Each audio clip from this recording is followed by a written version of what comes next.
बच्चों, आपको ट्रिग्नोमेट्री में मैंने बोला था हाइट एंड डिस्टेंस क्लास लेंगे, उसके बारे में बहुत ध्यान से आप सीखिए। बहुत इम्पॉर्टेंट क्लास है ये। इसमें सबसे ज़रूरी है, ट्रिग्नोमेट्री में आप जान गए हैं कि राइट एंगल ट्रायंगल में यदि आपके एक एंगल मालूम हो और कोई भी दो साइड मालूम हो तो तीसरा साइड हम निकाल सकते हैं, या एक साइड और एक एंगल मालूम हो तो तीसरा साइड हम निकाल सकते हैं। इसी तरह से हाइट एंड डिस्टेंस में यदि हमें कोण मालूम है और ऊंचाई मालूम है तो चौड़ाई निकाल सकते हैं। यदि चौड़ाई मालूम है, कोण मालूम है तो ऊंचाई निकाल सकते हैं, और यदि हमें ऊंचाई और चौड़ाई मालूम है तो कोण हम निकाल सकते हैं कि कितने एंगल का कोण यहाँ से बनेगा। खैर, इसको निकालने के लिए हम दो प्रोसेस पे आते हैं। एक पहला होता है मेरा उन्नयन कोण, ध्यान से सुनना, उन्नयन कोण, और दूसरा होता है हमारा अवनमन कोण।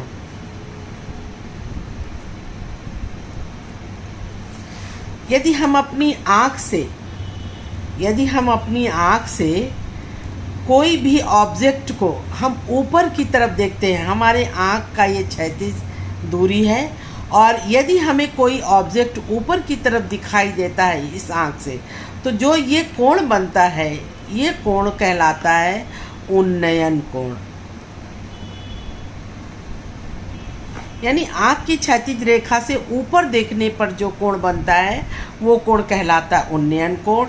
और इसी तरह आँख से की क्षैतिज रेखा से, ड्राइंग पर मत जाना, बस समझने का कोशिश करना। आँख की क्षैतिज रेखा से कोई ऑब्जेक्ट हमें जब नीचे की तरफ देखने को मिलता है तो ये बनता है अवनमन कोण। इन्हीं उन्नयन और अवनमन कोण के द्वारा ही हम हाइट एंड डिस्टेंस के सवाल सॉल्व करेंगे। पहले हम कुछ छोटे छोटे सवाल ले चलते हैं, फिर हम आपको बड़े सवाल बताएंगे।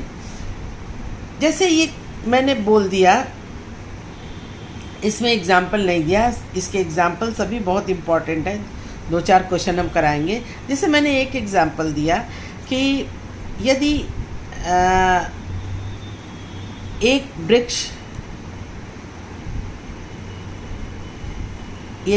वृक्ष जिसकी ऊंचाई 45 मीटर है और उस वृक्ष से सूर्य का जो कोण बन रहा है वो 45 डिग्री का बन रहा है, तो उसकी छाया इस पृथ्वी पर कितनी दूर पड़ेगी। हम क्या करेंगे, यहाँ से ए बी सी ये वृक्ष की ऊंचाई कर लेंगे और यहाँ से इसका उन्नयन कोण 45 डिग्री निकाल लेंगे। इस वृक्ष के शीर्ष का उन्नयन कोण यहाँ से यदि हम देखेंगे तो दिया है 45 डिग्री का, और इसका आधार यानी जो इसका छाया पड़ेगा BC, उसकी दूरी हम निकालते हैं। तो ये हम निकालेंगे tan थीटा से। tan थीटा बराबर होता है लंब बटे आधार। लंब यहाँ है आपका AB और आधार है BC। थीटा यहाँ 45 डिग्री है, tan 45 डिग्री बराबर हो जाएगा, AB का मान 45 मीटर है और BC का मान आपको निकालना है। tan 45 डिग्री का मान 1 होता है, 1/45 बटे BC। तो BC का क्रॉस मल्टीप्लिकेशन कर दोगे तो BC हो जाएगा 45 मीटर। यानी अगर 45 डिग्री का हमारा ये एंगल बन रहा है उन्नयन कोण, और कोई चीज़ वृक्ष की ऊंचाई 45 मीटर है तो उसके छाया की भी ऊंचाई लंबाई 45 मीटर होगी। ये आंसर। तो कितना आसान था, हमें ये मालूम था, उन्नयन कोण मालूम था, और हम इस वृक्ष के छाया की लंबाई निकाल ली। अब इसी तरीके से छोटे छोटे क्वेश्चंस आपको आएंगे। जैसे एक क्वेश्चन इसमें दिया है, एग्जाम्पल 2 मैं बता रही हूँ, ध्यान से सुनो। भूमि के एक बिंदु P से,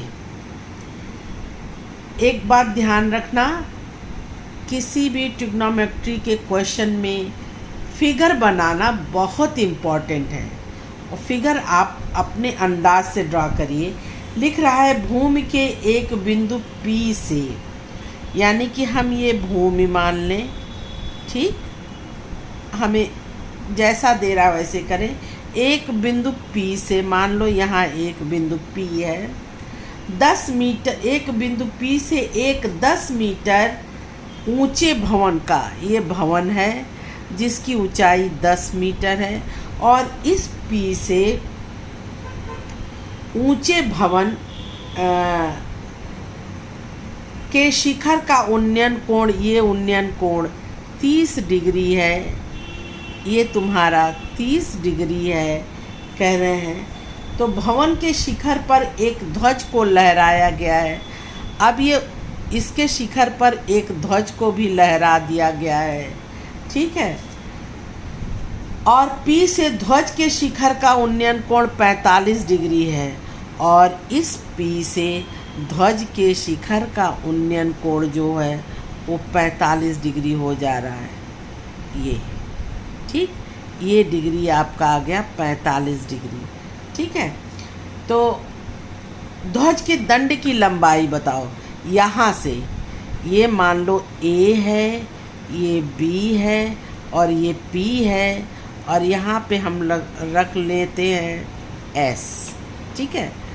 तो कह रहा है कि ध्वज के दंड की लंबाई, ध्वज के दंड की लंबाई S, AS को हम मान लेते H माना। ध्वज का दंड, ये AS मैंने यहाँ से यहाँ तक का मान लिया, उसकी लंबाई हमने H मान लिया, ठीक है।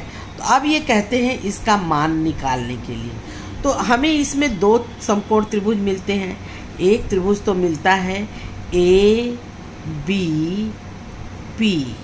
ठीक है, जिसकी ऊंचाई 10 है और एंगल है 30 डिग्री। दूसरा समकोण त्रिभुज मिलता है SPB, जिसकी ऊंचाई है ये 10 और प्लस H, ये यहाँ इतना H जुड़ जाएगा, 10 प्लस H, और एंगल है 45 डिग्री। इससे हम जो है इसका मान निकालते हैं, ठीक है। तो लिखेंगे त्रिभुज हल लिखेंगे त्रिभुज, पहले लेते हैं ABP में, ABP में जब ये एंगल दिया रहे और ये साइड दिया रहे या ये साइड दिया रहे तो आप tan थीटा का यूज़ करिएगा। ध्यान रखिए, ये एंगल दिया रहे, ये लंब या आधार का साइड दिया रहे तो tan थीटा का यूज़ करिएगा, और यदि कर्ण दिया है तो साइन या कॉस का यूज़ करिएगा, ठीक है, अपनी सहूलियत के अनुसार।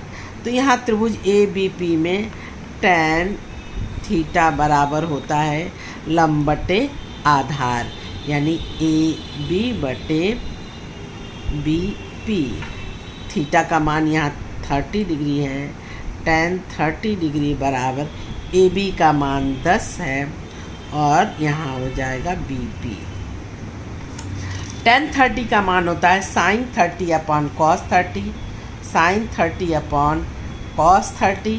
sin 30 का मान 1/2 है, cos 30 का मान होता है √3/2, ये कट के हो जाएगा 1/√3। हमें इसका मान मालूम हो गया है, तो ये हो जाएगा 1/√3 = 10/BP, और BP आपका हो जाएगा 10√3। ये क्वेश्चन नंबर 1। बच्चों, ये BP का मान आ गया आपका 10√3। अब इसके अनुसार आप इसका मान समीकरण, अरे त्रिभुज SBP को लेते हैं। अगला त्रिभुज हम क्या लेंगे? SBP। लिखेंगे त्रिभुज SBP से वही tan थीटा बराबर इसका लंब हो जाएगा S to B and Aadhaar B to P, SB बटे BP। सामने फिगर रहने से आसान हो जाता है। SB का मान होता है SA प्लस AB, यहाँ उसको खोल के लिख देते हैं। अब थीटा का मान यहाँ है 10 30 डिग्री, सॉरी 45 डिग्री है, 30 डिग्री तो हो चुका, 10 45 डिग्री। और एस बी का मान है S A plus A B, S A plus A B, और बी पी का मान हम लोगों ने निकाल लिया और रखेंगे। 10 45 डिग्री का मान होता है 1 बराबर एस ए का मान आपने h माना है प्लस ए बी का मान 10 है, बी पी का मान आपने निकाला है 10√3। अब ये हो जाएगा 10√3 is equal to h plus 10 को इधर पक्षांतर कर दीजिए तो h बराबर हो जाएगा 10√3 माइनस 10 कॉमन ले लेंगे तो ये हो जाएगा √3 माइनस 1। आप जानते हैं, नोट में ये याद रखिएगा, नोट √2 की वैल्यू होता है 1.41 एंड √3 की वैल्यू होता है 1.73। तो ये आप मान रखिए 10 √3 सॉरी 1.73 माइनस 1 और घटा देंगे तो ये हो जाएगा 10 इंटू 0.73 और आप इसका 10 से गुणा कर देंगे तो 7.3। और अगर ये मीटर में दिया है तो मीटर में हम रखेंगे, हाँ मीटर में दिया है तो इसलिए लिखेंगे मीटर।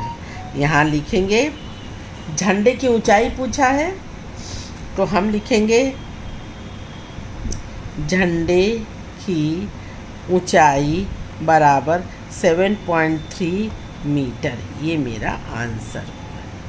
बहुत आसान क्वेश्चन है, इसलिए इसको अच्छे से सीखिएगा। इसी तरह का एक प्रश्न